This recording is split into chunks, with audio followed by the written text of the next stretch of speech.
Hi friends, ఈ video చూసే ముందు అందరూ ఛానల్ సబ్స్క్రైబ్ చేసి సపోర్ట్ చేయండి ప్లీజ్. అందరూ బాగుండాలా, అందులో నేను నా పిల్లలు కానీ మనమందరము కానీ బాగుండాలని మనస్ఫూర్తిగా దేవుణ్ణి అయితే కోరుకుంటున్నా. ఈరోజు వీడియో వచ్చి ఏంటంటే చికెన్ లెగ్ పీసులు దమ్ బిర్యానీ అయితే చేస్తున్నా. చూడండి చేసే విధానం ఎలాగనేది చేస్తున్నా.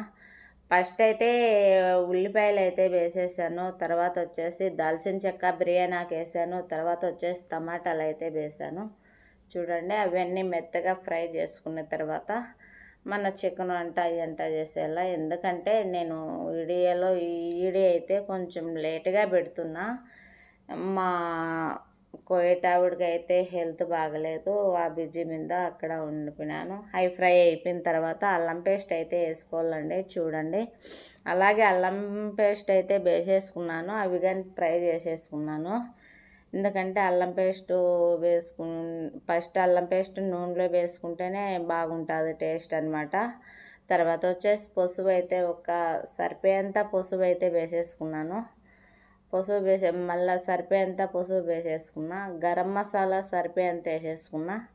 మళ్ళీ తర్వాత చూసానండి, చూస్తే చికెన్ ఏమో ఎక్కువ ఉన్నది, మసాలా తక్కువ ఉన్నది కాబట్టి ఇంకొక అర్ధ స్పూన్ అయితే వేసేసుకుందామని ఆలోచిస్తా చూస్తూ ఉన్నాను. చూడండి ఇవి అయితే చికెన్ లెగ్ పీసులు అండి. చికెన్ లెగ్ పీసులు దమ్ బిర్యానీ అయితే చేస్తున్నా నేను. నా చేసే విధానం అయితే ఇలాగుంటుంది. ఇది వచ్చేసి చికెన్ లెగ్ పీసులు దమ్ బిర్యానీ. మీరు ఎవరైనా నాకంటే ఇంకా బాగా చేసే వాళ్ళు ఉంటారు కదా, ఎవరన్నా బాగా చేసే వాళ్ళు, ఎవరికైనా బాగా తెలిసిన వాళ్ళు ఎవరైనా ఉంటే మీరు చేసే స్పెషల్తో మీరు ఎలాగ చేస్తారో కామెంట్ బాక్స్లో అయితే కామెంట్ పెట్టండి. నేను కానీ చూసి మీ వీడియోలు చూసి నేను కానీ చూసి మళ్ళీ ఇంకొకసారి ట్రై చేసి అది కానీ చూసి వీడియో అయితే పెడతాను. ముందు ఒక చిన్న రిక్వెస్ట్ అబ్బా, చూడండి పెరుగు డబ్బా ఇదైతే పెరుగు వేసేసుకుంటున్నా. ఒక డబ్బా పెరుగు అయితే వేసేసుకోవాలి ఖచ్చితంగా. ఎందుకంటే మనం ఫస్ట్ ఇలాగ నీళ్ళు తలకనే ఇలాగ వేసుకున్నామంటే మన పెరుగు డబ్బా అనేది పగలదు, చాలా బాగా వస్తుంది అన్నమాట. ఈ పెరుగు డబ్బా ఈ మసాలా ఇది అదే అంతా ఉంటుంది కాబట్టి పెరుగు వేస్తానే వెంటనే పగిలిపోతుంది. కొన్ని ఎక్స్ట్రా నీళ్ళు ఉన్నా కానీ పెరుగు పగిలి మన చిన్న నూక కింద వస్తుంది, చిన్న నూక కింద వస్తుంది.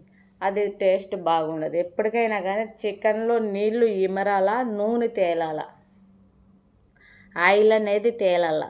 అప్పుడు మనం పెరుగు వేసినామంటే పెరుగు పెరుగు ఎట్లేసిన పెరుగు అలాగే ఉంటుంది, కలర్ వస్తుంది, ఇరగదనమాట. ఎప్పటికైనా కానీ పెరుగు వేసేటప్పుడు అలాగే వేసుకోవాలి.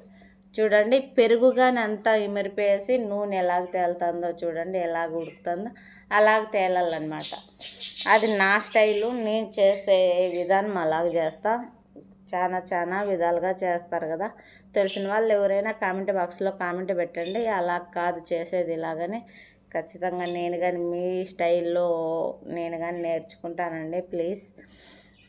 అలాగ చూడండి ఎలాగ ఉడుకుతుందో, ఎక్కడిదెక్కడ అట్ట ఉడికిపోయి ఆ నూనె అనేది కొంచెం నాకైతే మసాలా తక్కువ అన్నట్టు అనిపించి ఆలోచించాను. మళ్ళీ ఒక అర్ధం స్పూన్ అయితే గరం మసాలా వేసాను. ఎందుకంటే మసాలా కొంచెం తక్కువైనా కానీ లెగ్ పీసులు దమ్ బిర్యానీలో మసాలా తక్కువైనా కానీ కొంచెం స్మెల్ వస్తుంది అనమాట. మంచి స్మెల్ రాదు, చికెన్ స్మెల్ వస్తుంది అనమాట.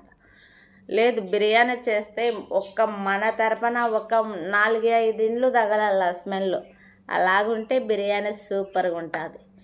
లేదు చేసేసుకున్నాం తినేసుకున్నాం అని అంటే అలాంటి బిర్యానీ నాకు ఇష్టం ఉండదు. మా వాళ్ళు నేను బిర్యానీ చేసిన అంటే బయట కార్లు చూడండి నీళ్ళు అయితే సరిపోయానే నీళ్ళు వేసేసుకుంటున్నా. అలాగే నీళ్ళు వేసేసుకోవాలన్నమాట. నేను నాకు అలాగా కొలతలు ప్రతి వీడియోలోనే చెప్తాను, కొలతలు అయితే తీసేసుకోనండి. పైన అలాగా కనిపించేది మాడిపోయేది అది వచ్చేసి డక్కోస్ అండి. చూడండి దానికి కాంబినేషన్ వచ్చేసి డక్కోస్. ఎందుకంటే 3 పిల్లలు డక్కోస్ కూర లేనిదే తినరు, మళ్ళీ అందరూ పెరిగేసేసుకొని తినేస్తారు. దాని బిర్యానీలో అలాగనేది ఏంటండి, అది వచ్చేసి మన పుదీనా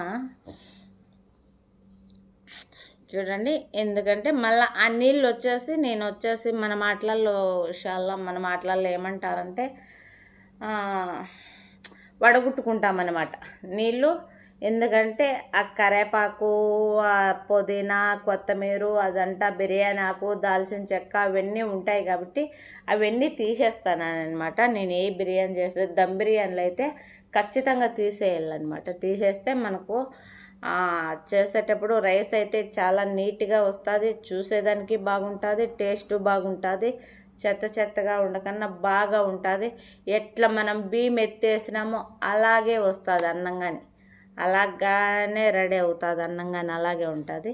మళ్ళీ ఈ చికెన్ లెగ్ పీసులు వచ్చేసి నేను మళ్ళీ సపరేట్గా తీసేసుకుని ఆడ పెట్టేసుకొని బియ్యం అయితే వేసేసుకుంటున్నాను. చూడండి, నా పని అంతా అందాజుతో పని. ఎందుకంటే పోయేటి వాళ్ళకు ఒకరోజు ఎక్కువ చేయాలా, ఒకరోజు తక్కువ చేయాలా, పార్టీలు జరిగితే మరింత పెద్ద జిదర్లు పెట్టాలన్నమాట. సారీ అండి, జిదర్ అన్నాను, అది అరబీలో పదము. మన డేక్ష అనమాట, మనం అండ అనమాట. అండాని ఏమంటారంటే ఇక్కడ వచ్చేసి జిదర్ అంటారు. ఒక్కొక్కసారి అయితే పెద్ద పెద్ద అండాలు పెట్టి కానీ నేను చేసేస్తానండి. వంటలో ఎటువంటి ప్రాబ్లం ఉండదు, నేను చేస్తాను. ఒక్క 2 పుటాన్లు వేసైనా కానీ ఒక్కదానే వండేస్తాను, ఎటువంటి ప్రాబ్లం ఉండదు.